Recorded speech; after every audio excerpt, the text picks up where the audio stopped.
राज्य में बेटियां सुरक्षित नहीं है तो समझिए कि सरकार की लापरवाही भी कही जाएगी। लेकिन अंदर तो सब कुछ चलता ही है, तब उसके लिए क्या कहिएगा? ये कोई बड़ा विषय नहीं है। तो इसमें जो सरकार है, उसे विचार ज़रूर करना चाहिए कि इसीलिए मैं कहता हूँ कि हर घर में एक बेटी पैदा ज़रूर होनी चाहिए। चुनाव में शायद वादा किए थे, उन्होंने वादा किया था कि 11 नहीं 21 बेटियों का शादी होगा।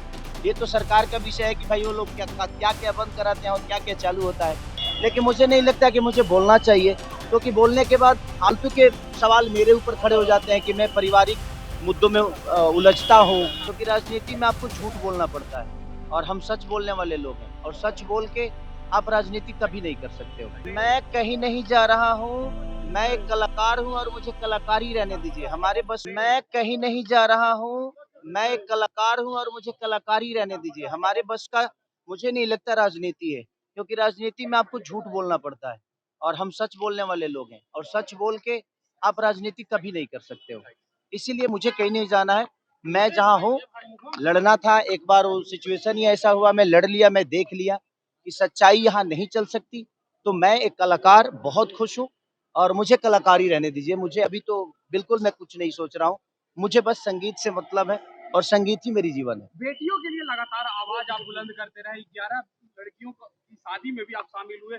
अभी वर्तमान में एक बेटी जो है अपनी जिंदगी की लड़ाई लड़ रही है। ज्योति सिंह कह रही है कि 10 करोड़ रुपया दे मुझे जीवन यापन करने के लिए। क्या कहिएगा एक बेटी का दर्द? देखिए, मैं पहले कुछ बोल गया था और उस बातों को लेके बहुत ज़्यादा ट्रोल हुआ फालतू में बेमतलब के। अभी उनका पारिवारिक मामला है और मैं कुछ भी बोलूँगा, एक बेटी मेरी मेरे मुझे बेटी है, तो उस दर्द के हिसाब से मैं कुछ बोल जाता था। लेकिन मुझे नहीं लगता कि मुझे बोलना चाहिए, क्योंकि बोलने के बाद फालतू के सवाल मेरे ऊपर खड़े हो जाते हैं कि मैं पारिवारिक मुद्दों में उलझता हूँ। अब ये तो सरकार का विषय है, कोर्ट का विषय है और ये जिनका विषय है, ये उनको ही निपटाना चाहिए। अब वो कितना देंगे, वो कितना लेंगी, कोर्ट कितना तय करेगा, ये तो उनका अपना विषय है। मुझे नहीं लगता कि मुझे उस विषय पे बोलना चाहिए, क्योंकि मैं एक नागरिक होने के नाते कई बार बोल चुका हूँ और उस बोलने का नतीजा भी पा चुका हूँ कि मुझे अभद्र टिप्पणियाँ कही जाती है, बहुत सारी चीज़ें मुझे ट्रोल किए जाते हैं। तो मुझे नहीं लगता कि मुझे बोलना चाहिए इस विषय पे। ये उनका अपना मैटर है, वो सुलझ लेंगे। पवन सिंह ने कहा एक कार्यक्रम के दौरान कि वैभव सूर्यवंशी भोजपुरी गाना बजाया तो पवन सिंह का गाना बजाया। लोग झूठे का अपने गाने का वाहवाही लूटते हैं, लेकिन पवन सिंह का गाना बजा वो भी वैभव सूर्यवंशी ने बजवाया। अरे तो वैभव सूर्यवंशी हम सबका गौरव है और वो भोजपुरी उनका बजे, मेरा बजे, बात विषय नहीं, बज तो भोजपुरी ही रहा है ना।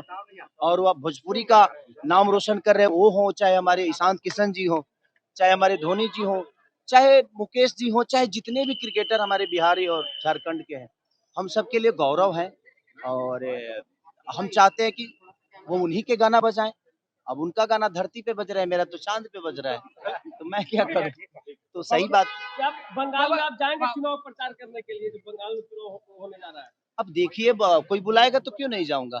जिनसे अपना देखिए मेरा व्यक्तिगत जिससे संबंध होता है उसके लिए मैं हमेशा से जाता हूँ। चाहे वो बीजेपी में हो या वो आरजेडी में हो या किसी भी पार्टी में। पवन सिंह आप जिस शादी विवाह समारोह में आप गए थे उसमें पवन सिंह नहीं पहुंचे। जब अंकुश राजा से सवाल किया गया तो उन्होंने कहा कि मैं क्या करूं, इनविटेशन तो उन्हें दिया था लेकिन खेसारी लाल पहुंचे, शायद इस वजह नहीं, से वो नहीं आए। नहीं, चुनाव में शायद वादा किए थे। उन्होंने वादा किया था कि 11 नहीं 21 बेटियों का शादी होगा। पर ठीक है, हो सकता है कोई परिस्थिति हुई होगी, नहीं आए तो ये उनका विषय है, क्यों नहीं आए। बट मुझे उन्होंने इन्विटेशन दिया, तो मुझे लगा जी नहीं यार मैं सक्षम हूँ, कम से कम उन बच्चियों को इतना साहस कर रहे हैं वो दोनों भाई मिलके। तो हम भी एक कलाकार होने के नाते मुझे भी लगा कि मुझे भी उन बहनों को अपने तरफ से जो भी गिफ्ट हो सकता है मैं दे सकता हूँ। तो मैंने प्रयास किया और मैंने कोशिश की और ऐसे बेहतर काम के लिए हमेशा से हर आदमी को कोशिश करना चाहिए। तेज प्रताप यादव ने आपके लेकर के कहा कि हमेशा सितारा सितारा ही नहीं रहेगा, आए और कई गए। ठीक है, देखिए सबसे वो सही बोल रहे हैं। हर आदमी स्टार हमेशा नहीं रहता है। हर आदमी चाहे जो मैं आजीवन स्टार रहूँ, तो संभव है नहीं। उनका भी कहना सही है कि हमेशा खेसारी स्टार नहीं रहेंगे। आज हैं, इनके जगह पे कोई पहले था, उसके बाद कोई आया, फिर मैं आया। मेरे बाद भी दुनिया है, ऐसा नहीं कि मेरे पे दुनिया आके खत्म होती है। तो दुनिया है और आना-जाना लगा रहता है और यही प्रकृति का खेला है कि दिन है तो रात होगी और रात है तो दिन होगा। अगर आज धूप है तो बरसात होगी और बरसात खत्म होगा तो धूप भी एक होगा। आखिरी सवाल, अब बिहार में खुले में मीट मांस बिकना बंद हो गया है। देखिए खुले में यहाँ कुछ भी खुले में बंद हो जाता है, लेकिन अंदर तो सब कुछ चलता ही है। तब उसके लिए क्या कहिएगा, ये कोई बड़ा विषय नहीं है। ये तो सरकार का विषय है कि भाई वो लोग क्या क्या बंद कराते हैं और क्या क्या चालू होता है, अब सबको पता है। तो ये सवाल ही नहीं है, क्योंकि खुला में तो हर चीज बंद है, लेकिन अंदर तो सब कुछ चालू है, तो बंद करने का कोई मतलब बनता अभी नहीं है। एक पार्टी के नेता ने कहा कि शराबबंदी की समीक्षा होनी चाहिए, शराबबंदी को लेकर के बोल रहे हैं। बिल्कुल जी, क्या सॉरी?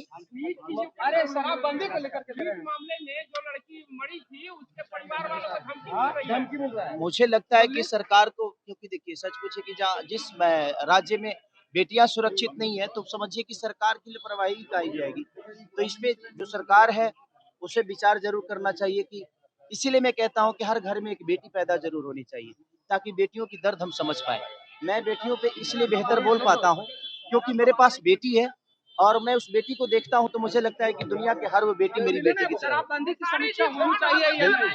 क्या समीक्षा करिएगा सर, आज 10 साल से शराबबंदी है और कई बार समीक्षा करिएगा। जो सरकार ने बंद किया है, सरकार उसी की है, तो सरकार अपनी समीक्षा कराएगी। आपको लगता है कि सरकार अपनी समीक्षा कराएगी? क्योंकि बंद भी उन्होंने किया है और लापरवाही भी उन्हीं की है। रहता हूं मैं, ये कोई नया नहीं है, और हम पूरे बिहार कहीं ना कहीं उनको गार्जियन स्वरूप मानता है। हमारे जनरेशन के जितने लोग हैं, सब लोग उनको पिता तुल्य ही मानते हैं। एक और बात जानेंगे आपसे कि पवन सिंह जैसे बोल रहे हैं कि 51 लड़कियों का शादी कराएंगे, गुंजन सिंह अपने स्टेज पर बोल रहे हैं, आप क्या कहेंगे? हाँ, तो मैं तो सुना कि शायद वो 4 व्हीलर भी दे रहा है। जी जी। तो ये तो अच्छी बात है कि मैंने अपने क्षमता के अनुसार मैंने 11 बाइक दी। अब वो शायद क्षमता के, हमारा हमसे तो ज़्यादा क्षमता है उनका, और उनके भाई है भाई गुंजन जी, तो उनके भाई हैं और वो लोग एक थाली में खाने वाले लोग हैं। तो गुंजन जी ने बोला है कि 11 4 व्हीलर देंगे। तो इसी महीने राज्यसभा जा रहे हैं, क्या कहिएगा? आज राज्यसभा का ऐलान हो गया। बधाई है उनको कि और ऊंचाइयों पे जाएं। हमारी शुभकामना है उनके साथ हमेशा से। बट 51 लड़कियों को 4 व्हीलर देना चाहिए। बिल्कुल, लेकिन आप 11 बाइक देकर सुर्खी में बटोर लिए हैं। अरे नहीं नहीं, हम लोग की क्षमता जितनी होती है, प्रयास करते हैं कि लोगों का ही दिया हुआ हमारे पास सब कुछ है, तो उनके हक में जितना हो सकता है हम कर सकते अच्छा, हैं। आपको राज्यसभा जाने का मौका मिले तो आप जाएंगे? भाई मुझे कहीं नहीं जाना है, मैं कलाकार ही सही और कलाकार ही रहने दीजिए मुझे। कलाकार हूँ, कलाकार ही। एक मिनट।